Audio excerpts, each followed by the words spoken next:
الله تعالى شهر رمضان الذي أنزل فيه القرآن هدى للناس وبينات من الهدى والفرقان. وقال الله تعالى الصوم لي وأنا أجزي به.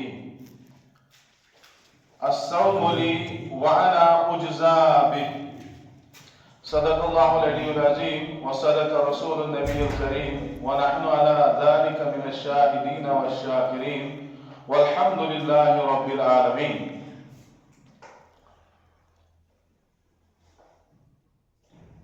اللهم بلغنا رمضان، اللهم بلغنا رمضان، اللهم بلغنا رمضان. محترم اساتذہ کرام، میرے پیارے بچوں، السلام علیکم ورحمۃ اللہ وبرکاتہ. آج مجھے انتہائی خوشی اور مسرت ہو رہی ہے یہ دیکھ کے کہ ہمارے بچے بہت اچھی طرح استقبال رمضان میں انہوں نے اپنے تاثرات ہمارے سامنے رکھے، اور میرا دل بہت خوش ہوا جب میں نے یہ دیکھا کہ ہمارے بچوں میں بھی یہ صلاحیت ہے کہ وہ الحمدللہ کسی بھی ٹاپک پہ کبھی بھی اور کہیں بھی بول سکتے ہیں. فللہ الحمد. اس پہ جتنا میں اللہ کا شکر کروں گا وہ بہت کم ہے.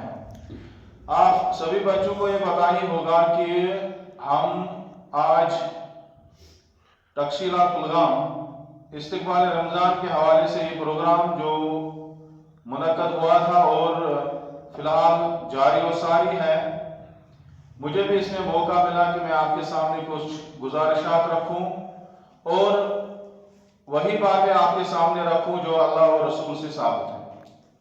میں نے آپ کے سامنے ایک آیت تلاوت کی جس میں اللہ تعالیٰ فرماتا ہے کہ یا ایھا الذین آمنوا، اے ایمان والو، یعنی ایمان والوں سے اللہ تعالیٰ خطاب کرتا ہے. کتب علیکم الصیام، یعنی آپ پہ لکھے گئے ہیں روزے اسی طرح لکھے گئے ہیں جس طرح پہلے والی قوموں کے لیے لکھی گئی تھی. یعنی اس کا مطلب یہ ہے کہ آپ لوگوں پہ بھی روزے فرض ہیں اسی طرح جس طرح پچھلے قوموں پہ روزے فرض تھے. کیوں فرض تھے؟ اس کا مقصد کیا ہے، اس کا مدعا کیا ہے، کیوں اللہ تعالیٰ روزے فرض کرتا ہے؟ پہلی قوموں پہ بھی پچھلی قوموں پہ بھی روزے فرض ہوئے ہیں اور ہم پہ بھی روزے فرض ہوئے ہیں. ایک ہی غرض و غایت ہے اللہ تعالیٰ کی، وہ یہ ہے کہ لعلکم تتقون، تاکہ آپ لوگوں میں تقوی پیدا ہو جائے. یعنی آپ لوگ اللہ سے ڈرو، آپ لوگوں میں اللہ کا خوف پیدا ہو جائے اور آپ لوگ وہی راستہ اختیار کرو جو اللہ نے آپ کے لیے جو ہے متعین کیا ہے. اور تقوی جو ہوتا ہے، تقوی کا مطلب ہوتا ہے کہ اللہ کا خوف. لیکن ہمیشہ یہ دیکھا گیا ہے اگر دنیا میں ہم کسی آدمی سے ڈرتے ہیں، کسی کا خوف ہوتا ہے، تو یہ ایک نیچرل پروسیس ہے کہ ہم اس سے دور بھاگتے ہیں. لیکن جتنا ہمارے دلوں میں اللہ کا خوف پیدا ہوتا ہے، ہم اتنا اللہ کے نزدیک جاتے ہیں. تو اسی طرح اللہ نے یہ روزے جو ہے یہ ہمارے لیے اس لیے فرض کیے ہیں تاکہ ہم میں تقوی پیدا ہو جائے. آپ یہ سمجھو کہ اللہ نے ایک قسم کا ٹریننگ کورس ہمارے لیے رکھا ہے، کیونکہ قرآن میں ہی اللہ فرماتا ہے کہ ایام معدودات، یہ کچھ گنے دن ہے، یعنی انگلیوں پہ گننے کے لائق دن ہے. یا تو یہ 29 ڈیز ہوں گے یا 30 ڈیز ہوں گے. اور یہ 29 اور 30 ڈیز جو ہے یہ ایک مسلمان کے لیے آپ سمجھو ایک ٹریننگ کورس ہوتا ہے. جس طرح ایک فوجی کے لیے 1 سال 9 مہینے 10 مہینے ایک ٹریننگ کورس ہوتا ہے، اسی طرح مسلمان کے لیے ہر سال 1 مہینہ 29 دن یا 30 دن ایک ٹریننگ کورس ہوتا ہے تاکہ 11 مہینے کے لیے اپنی زندگی بالکل انہی اصولوں پہ چلائے جن اصولوں پہ اس نے ماہ رمضان میں چلائے تھے. کیونکہ ہم کہتے ہیں نا کہ ماہ رمضان جو ہوتا ہے یہ نیکیوں کا بہار ہوتا ہے.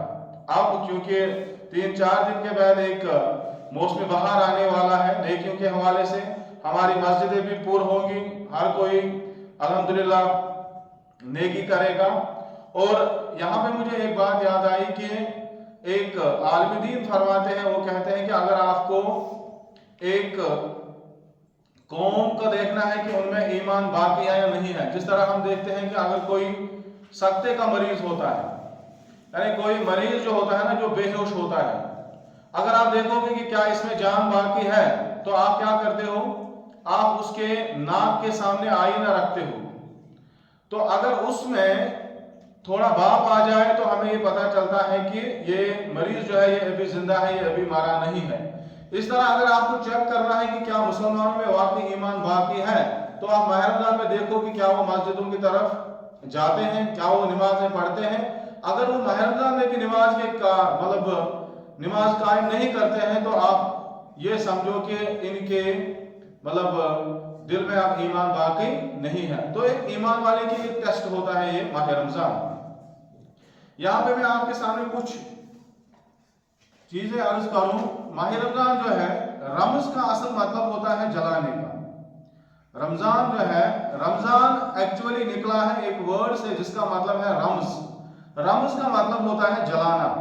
तो ये माह रमजान जो है ये हमारे गुनाहों को जलाता है, क्योंकि रसूलुल्लाह सल्लल्लाहु अलैहि वसल्लम ने फरमाया कि एक ऐसा महीना है जिसमें शैतानों को जकड़ा जाता है, जिसमें जन्नत के दरवाजे खोले जाते हैं और जहन्नम के दरवाजे बंद किए जाते हैं। तो मोमिनों के लिए ये एक बहुत बड़ा तोहफा होता है, क्योंकि इसमें सबसे ज्यादा मगफिरत अगर मुसलमानों की, अगर इंसानों की होती है तो इसी महीने में होती है। तो रमज जो होता है, रमज का मतलब होता है जलाना। तो इससे क्या होता है कि हमारी सारी जो बुराइयां हैं, हमारी गुनाह जो है वो इस महीने में जला दी जाती है।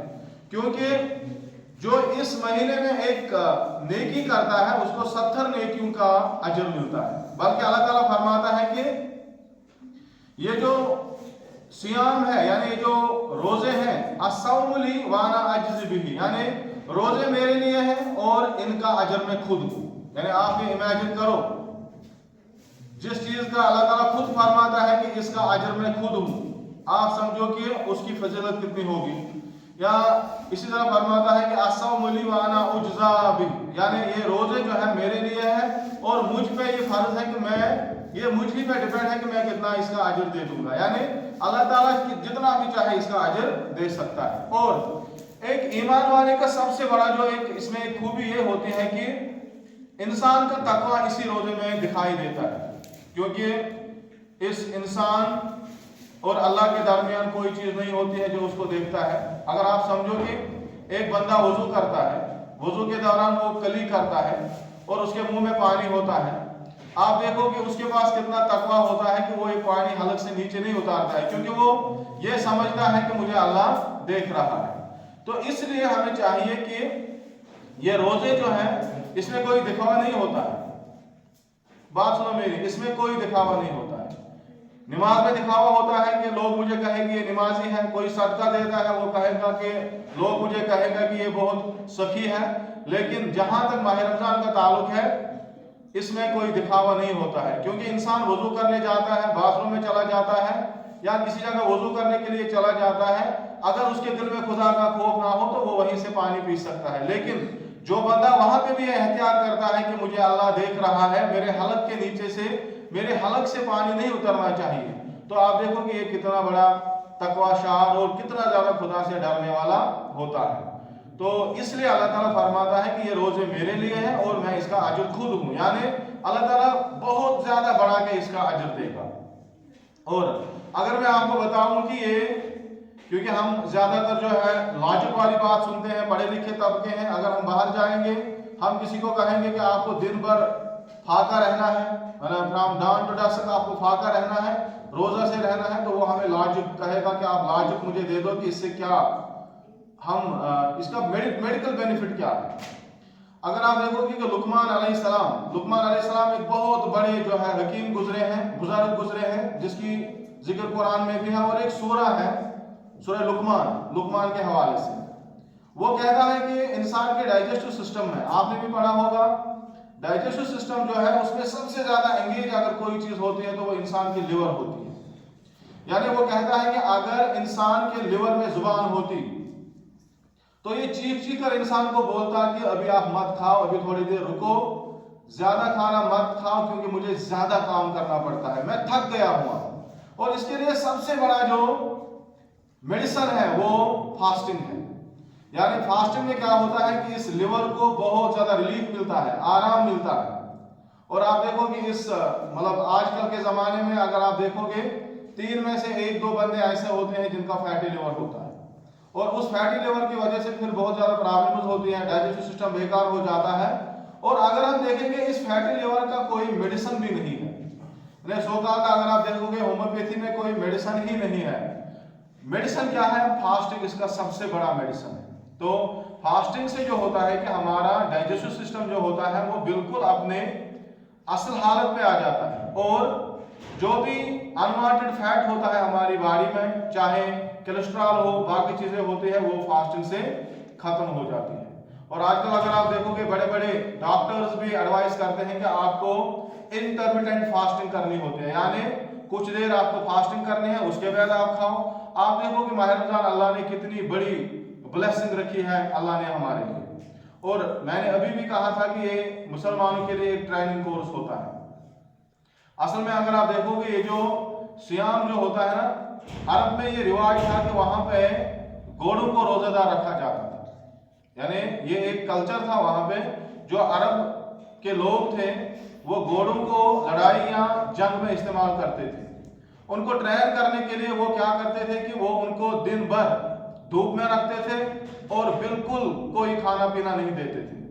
वो ये चाहते थे कि जब कल अगर ये हमें जंग में जरूरत पड़ेगा, वहां से ये वापस ना आए, इसको ये बिल्कुल हम उसको पहले ट्रेन करेंगे, क्योंकि इसको जंग में अगर 2-3 दिन भी फाका रहना पड़ेगा तो इसको मतलब ये रहना चाहिए, बल्कि ये वापस नहीं आना चाहिए। क्योंकि घोड़ा एक ऐसी सवारी थी जो बिल्कुल अरब के लोग जंगों में इस्तेमाल करते थे। और वो क्या करते थे कि दिन भर उसको तपती हुई रेत में बिना पानी के, बिना खाने के रखते थे, और इस अमल को वो कहते थे कि ये साइम है। साइम मतलब ये रोजे से है।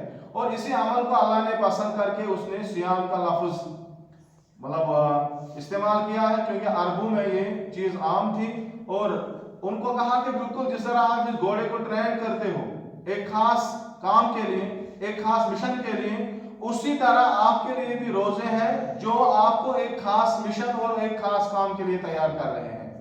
लेकिन हमें चाहिए कि ये महीना गुजर जाने के बाद हम क्या करते हैं? हम बिल्कुल वही काम करते हैं जो हम पहले करते रहते थे। और रमजान का असर ज्यादा देर नहीं रहता है, तो बिल्कुल पूरे साल, पूरे 11 महीने ये असर रहना चाहिए जो रमजान में होता है। बिल्कुल 11 महीने हमारी मस्जिदें मतलब पूर्ण होनी चाहिए, नमाजों से बड़ी पड़ी होनी चाहिए जिस तरह रमजान में होती है। लेकिन बदकिस्मती की बात यह होती है कि एक तरफ से ईद की नमाज हो जाती है तो दूसरी तरफ से हमारी मस्जिदें फिर खाली हो जाती है। तो इस प्रोग्राम का मकसद ही यही है। और एक बात मैं आपके सामने रखूंगा कि एक साइकोलॉजिस्ट है जिसका नाम है सिगमंड फ्रेड। जब आप आगे जाओगे बीएड में या एमएड में आप जाओगे, उसकी आप पढ़ोगे, बहुत सारी उसने थेरीज दी है, उसकी फिलॉसफी बहुत चलती है कुछ कंट्रीज में। उसने कहा कि इंसान के पास 3 चीजें होती हैं। एक होती है इसकी ईद होती है जिसको हम लिबिडो बोलते हैं, और दूसरी होती है ईगो, और तीसरी होती है सुपर ईगो। और ये तीनों चीजों को जो है कंट्रोल करती है, ईद को भी, ईगो को भी और सुपर ईगो को भी कंट्रोल करती है। तो अगर आप देखोगे कि ये रोजे जो होते हैं ना, इसके बेशुमार फायदे होते हैं। और हमें चाहिए, हम सब जो यहाँ पे हैं बालिग हैं, हम पे रोजे फर्ज है, क्योंकि हमारे पास अकल भी है, हम में से पागल कोई नहीं है, क्योंकि हम में से सफर में भी कोई नहीं है, और हम पे रोजे फर्ज है। और हमें चाहिए पूरे शौक से। और सबसे बड़ी बात यह कि हमें दिखना चाहिए कि एक अजीम महीना आने वाला है, क्योंकि रसूलुल्लाह सल्लल्लाहु अलैहि वसल्लम का एक मामूल होता था, जब शाबान का महीना आता था तो रसूलुल्लाह सल्लल्लाहु अलैहि वसल्लम अपने सहाबा से खिताब करते थे कि सहाबा आपको पता है कि आप पे एक बहुत ही अजीम महीना साए फगन होने वाला है, तो इसके लिए आप तैयारियां करो। हमारे गली चौकोचे साफ होने चाहिए, हमारी नदियां साफ होनी चाहिए, हमारे घर साफ होने चाहिए। हमें एक बीमारी है कश्मीरी लोगों में कि हम क्या करते हैं, जो ही माह रमजान आता है कोई सफाई घर में नहीं होती है, लेकिन जो ही माह रमजान चला जाता है दूसरे दिन हम क्या करते हैं, पूरे घर की मैटिंग बाकी चीजें हम बाहर निकालते हैं। माह रमजान में जो भी रहमत होती है उसको हम बाहर निकालते हैं। तो इसमें तरीका यह है कि जो ही माह रमजान आने वाला होगा 2 दिन पहले, 3 दिन पहले हमें अपने गली कोचे, हमें अपने घर बिल्कुल साफ करने चाहिए। मतलब हमें जो है ایک اچھی قسم کی خوشبو لگانی ہوگی، گھر میں لگائیں، باہر کوچوں میں لگائیں، مسجدوں میں لگائیں، کیونکہ پتہ ہونا چاہیے، یہ محسوس ہونا چاہیے کہ ایک عظیم مہینہ جو ہے وہ آنے والا ہے، اور یہی وہ مہینہ ہے کہ جس میں مسلمانوں کے گناہ معاف ہو جاتے ہیں، جس میں ایک نیکی کے بدلے 70 نیکیاں ملتی ہے، جس میں ایک سنت کے بدلے فرائض کے ثواب ملتے ہیں، اور جس نے ایک فرائض ادا کیا اس کو 70 فرائض کے ثواب ملتے ہیں۔ تو اس پروگرام کا یہاں پہ جو ہے منعقد ہونے کا یہی مقصد ہے کہ ایک تو آپ لوگوں میں اویئرنیس آئے، آپ لوگ اویئر ہو جاؤ کہ ماہ رمضان جو ہے حقیقی طور پہ ایک عظیم اور ایک جو ہے رحمت والا مہینہ ہے، کیونکہ ماہ رمضان جو ہے اس کی جو ہے یہ منسلک ہے کس کے ساتھ؟ شہر رمضان الذی انزل فیہ القرآن، یعنی اس میں اللہ تعالیٰ نے قرآن نازل کیا ہے، اور قرآن جو ہے وہ کیا ہے؟ پوری انسانیت کے لیے ہدایت کی کتاب ہے، پوری انسانیت کے لیے ہدایت کی کتاب ہے۔ اور جس طرح ہر ملک کا ایک کانسٹیٹیوشن ہوتا ہے، اسی طرح مسلمانوں کا بھی ایک کانسٹیٹیوشن ہے قرآن کی صورت میں، تو ہمیں اس کانسٹیٹیوشن میں عمل کرنا چاہیے، جو بھی اس میں لکھا ہے، جو ہمیں اللہ نے کرنے کو کہا ہے وہ کریں، اور جس سے ہمیں اجتناب کرنے کو کہا ہے اس سے ہم اجتناب کریں۔ تو یہ مہینہ جو ہے آپ گھر میں بھی جائیں، گھر والوں کو بھی کہیں، اور جو بھی آپ کے فرینڈ سرکل میں ہیں ان کو بھی کہیں کہ ایک عام مہینہ نہیں ہے، بلکہ کیا ہے؟ ایک عظیم مہینہ ہے، جس کے لیے رسول اللہ صلی اللہ علیہ وسلم رجب سے ہی تیاریاں کرتے تھے، شعبان سے ہی تیاریاں کرتے تھے، اور تاکید فرماتے تھے صحابہ سے کہ رمضان سے پہلے 5 دن یا 10 دن روزے مت رکھو، کیونکہ تندرست رہو، توانا رہو، تاکہ آپ ماہ رمضان جو بھی اس میں روزے ہیں وہ آپ روزے بالکل فرض سمجھ کے ان روزوں کو ادا کرو اور روزے رکھو، تاکہ اللہ تعالیٰ آپ کی بھی مغفرت کرے اور ہماری بھی مغفرت کرے۔ وآخر دعوانا الحمدللہ رب العالمین۔